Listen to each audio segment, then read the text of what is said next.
It's that time again. The World Cup is here. It's a festival of football featuring the best teams in the world. And Scotland. I can't wait, Jack. Those long summer nights down the pub, drinking some lovely beers, and watching Jordan take on Algeria at 4 a.m. on a Tuesday morning. Well, I'm excited to see Qatar, Adam. Really? I don't think I know any Qatar players. I know loads. Jimi Hendrix, Kurt Cobain, Eric Clapton.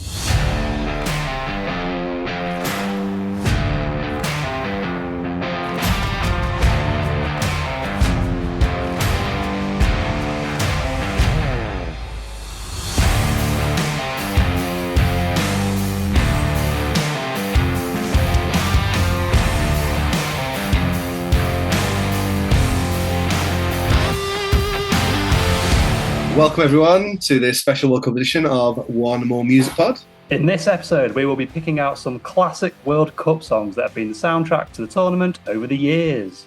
I'm thinking World in Motion, Three Lions, and who could forget one of my personal favourites, Scotland's epic 1982 anthem, We Have a Dream.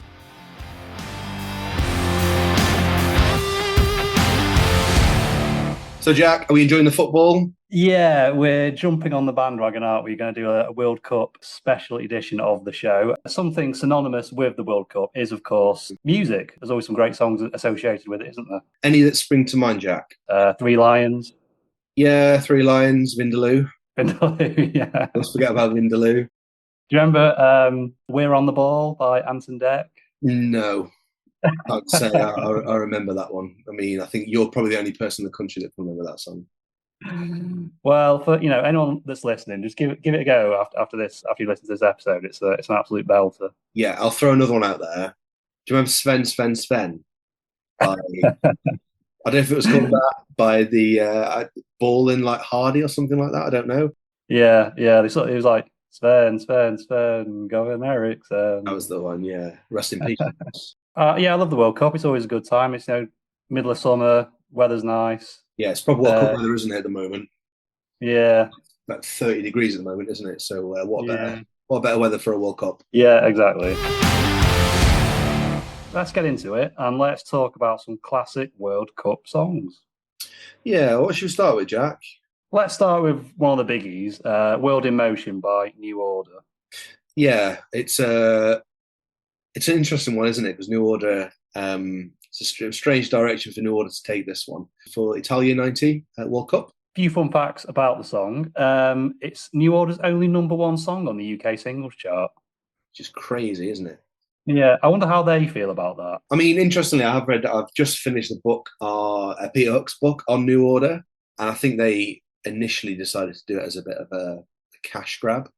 But I think it's one of their kind of enduring albums. It's their legacy, really. I think they're quite proud of it, to be honest. It's not something that they're embarrassed about, and I'm sure it's made them a tasty bit of money over the years. I'm sure it has. Comedian Keith Allen co-wrote the lyrics and helped bring the chaotic football terrace energy to the recording. Features guest rap by England footballer John Barnes, obviously that iconic rap that I think you're going to do in a second, aren't you, Jack? Yeah, well, I put that for you to do, to be fair. But no, it's got your name on it, Jack. Jack is doing this rap, so that's what it says. The John Barnes rap. Okay, so I'm sure everyone knows it, but remind us. Like this. Yeah, okay. You've got to hold and give, but do it at the right time. You can be slow or fast, but you must get to the line. They'll always hit you and hurt you, defend and attack. There's only one way to beat them, get around the back. Catch me if you can, because I'm the England man. And what you're looking at is the master plan. Yeah, there is some comments that have been made by New Order members. I mentioned earlier that it was kind of something that they've actually, in retrospect, been quite proud of. But initially, Bernard Sumner, the singer from New Order, described the single to Enemy as the last straw for Joy Division fans. I think it was kind of the nail in the coffin, wasn't it? That they'd moved so far away from what Joy Division were, and this was, that final nail. Yeah, I always like to think can you imagine Ian Curtis singing this song if he'd still been around? Yeah, we said that in our Joy Division episode, didn't we? Kind of, would Ian Curtis have liked the direction that New Order went into? Yeah, can you imagine bombing along to John Barnes doing the rap? I don't think so. The song was originally going to be called E for England, with lyrics that ran: E is for England. England starts with E. We'll all be smiling when we're in Italy. Nice. Yeah. But the Football Association vetoed the title, realizing that it sounded suspiciously like a reference to the drug ecstasy. Okay, that makes sense. And if Keith Allen's involved, Yeah. it's probably what they're referring to there. So yeah, like as I mentioned, despite it being tied to football, it's generally rated as one of New Order's best singles, and I guess it kind of captured that moment really, really well. That optimistic kind of rave influenced mood of England at that time. About the tournament itself, as we know, England didn't win it. It was won by Germany. They lost to a semi-final penalty shootout with Germany, and of course the iconic Gazza's tears. A real iconic moment. Yeah, it was. I can see here near Jack. You mentioned who on the pitch. Do you want to expand on that a little bit? Are you aware of this, Adam? I am. Yeah, I feel like you should Yeah. expand. Yeah. Okay. So yeah, it's become kind of a fairly well-known story now. So Gary Lineker, I think in one of the group games, he had a bit of a poorly tummy, and famously did a poo on the pitch. Yeah. He spoke about it quite a few times now, and I think basically, yeah, he was feeling his stomach was feeling a little bit dodgy from the night before, and Bad carbonara. yeah, and maybe waiting for like a slide tackle or something. And as he did that, kind of he relaxed his bowels.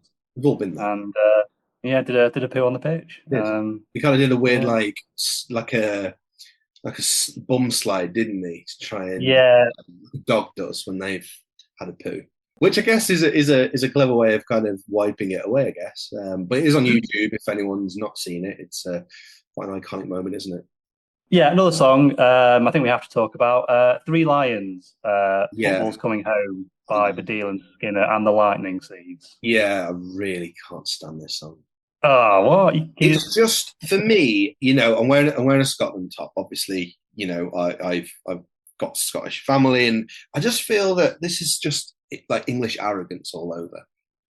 No. I think that's misunderstanding the song. Go on, enlighten. So the whole idea of the song is to kind of it's like a pastiche on the life of what it's like to be an England fan, and that eternal optimism that we always have. And I think deep down we know we're not going to win, but we always get excited, and we like to sing. We like to think that we are going to win this one, even though we never do win, and it's totally unjustified that we ever think we would win. Yeah. And this captures the feeling I think this captures that feeling so perfectly of like the sort of hopeless optimism and the sort of the dreaming of like, yeah, this time it actually is coming home. Yeah, I mean, England fans would say that, wouldn't they? Oh, it's a comedy song. It's not to be taken seriously. Yeah, every World Cup, every Euros, they're going to win it. It's a guarantee. I mean, maybe this time, maybe this is the year. Yeah. I mean, he struggled against Ghana, but I mean, we battered Croatia. I'll just say that. Yeah. 4-2. Panama on Saturday, so happens there. So a couple of fun facts on this one, Jack. It was the first hit #1 in June and returned to the top spot again in July during Euro 96. 1998, they re-recorded Three Lions 98, topped the charts for 3 weeks during the World Cup. I don't remember that one. I mean, I was only 8, but it was re-recorded by the same people.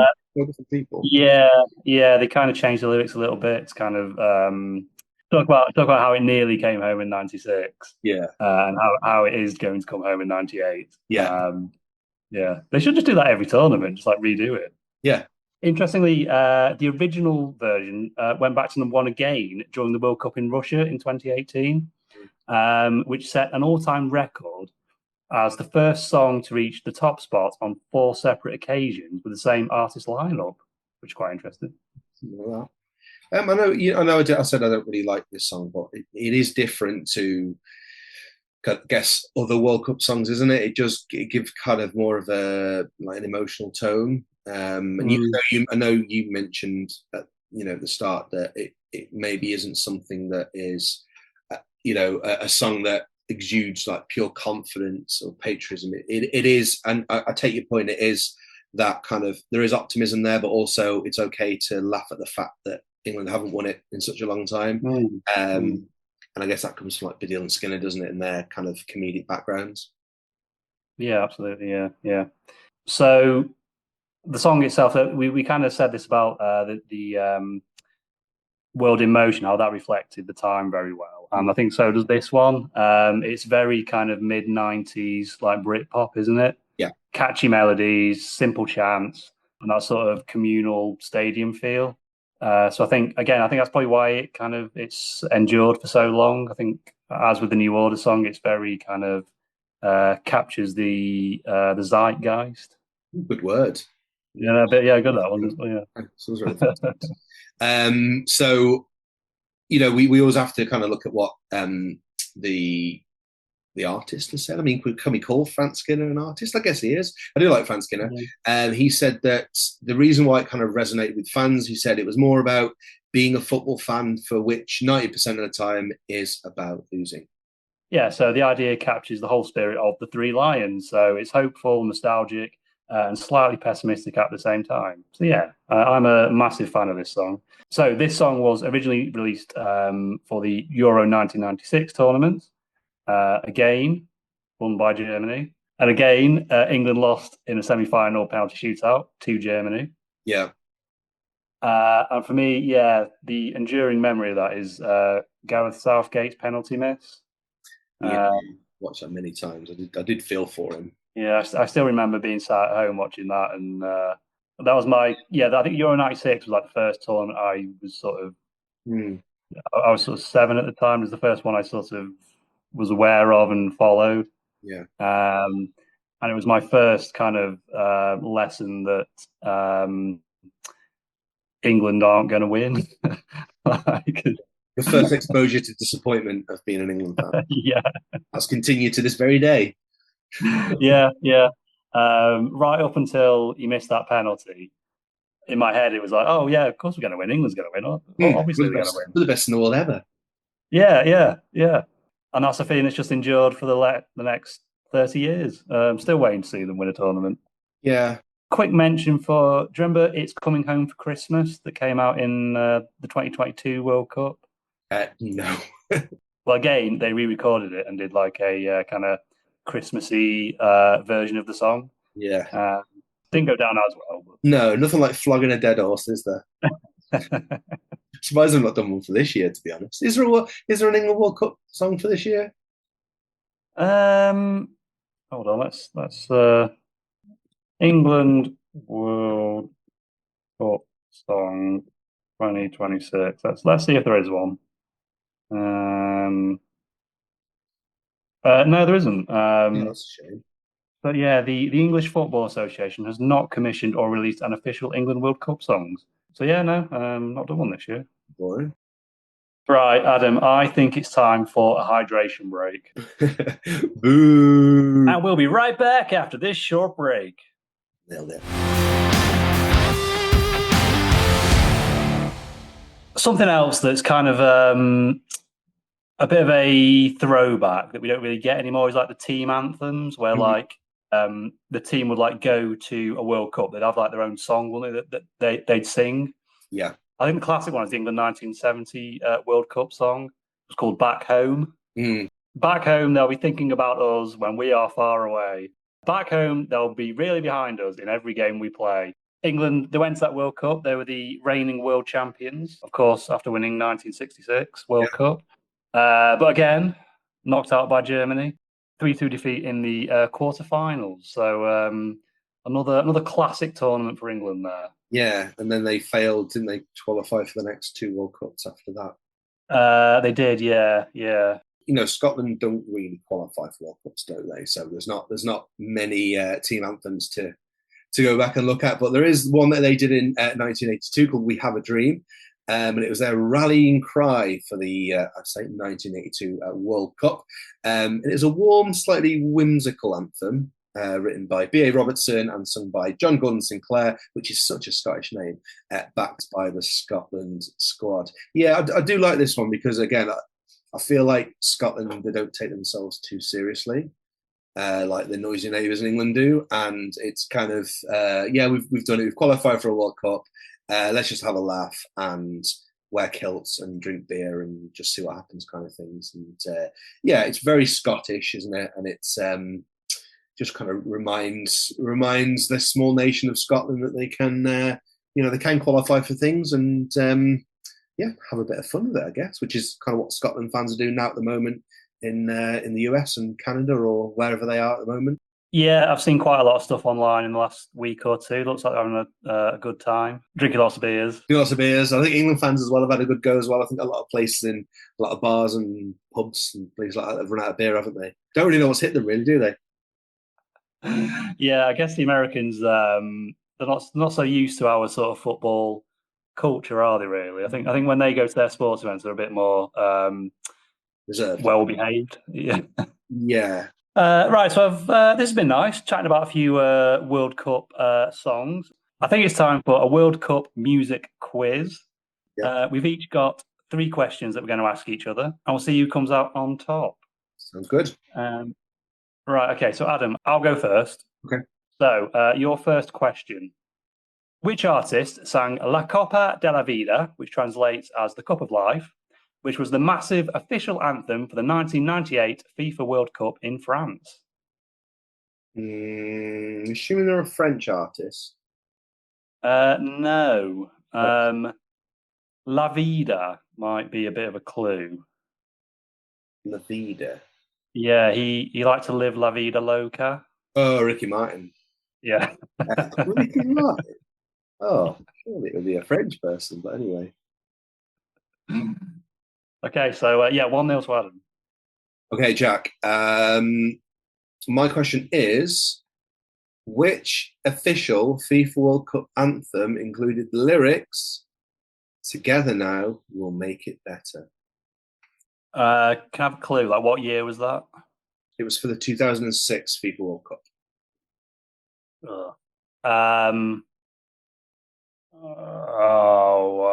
I don't know. This was a difficult one. I wasn't expecting to get this. The Time of Our Lives by Il Divo and Tony Braxton. I don't know who Tony Braxton is. Forgettable song, so I apologise for that. That was a difficult one. Right, okay, so you're a little bit easier. Right, next question. The global smash Waka Waka, this time for Africa, was the official song for the 2010 tournament in South Africa. Which Colombian superstar performed the track? That was Shakira. It was Shakira, yeah. Is she involved in this year's World Cup in some way? Because I see her every single game by the looks of it. Like, the audience and she's there. Yeah, she did the opening ceremony as well for this one. Right, I have a question about the 2018 FIFA World Cup. Okay. So the official song "Live It Up" for the 2018 FIFA World Cup featured which 3 artists? Or can you name one? We'll go with one because 3 is. Was it Will Smith? It was Will Smith. Yeah. Will Smith, Nicky Jam, no idea, and Ira Istrafi. Okay. Never heard of those other 2, but yeah, I remember Will Smith doing a song. Yeah, yeah. That I wouldn't not have got that. So well done. Nice. I've got one back. Okay. Your last question. Italy's 1990 tournament featured an iconic sweeping rock ballad titled "Un Estate Italiana," which is an Italian summer. It is widely regarded by football purists as one of the greatest tournament songs ever written. Which famous Italian producer and electronic music pioneer co-wrote the track? Margherita Luciano. No, it was Giorgio Moroder. Yeah. Close. It's close. Fair play. You had to give me a difficult one because I've given you two difficult ones now. This might be also difficult. I don't know. Which artist performed "Boom," the official song of the 2002 FIFA World Cup in Japan and South Korea? Boom. Boom. Boom. Madonna? No, it was Anastasia. Okay. Well, I think we got one each there, didn't we?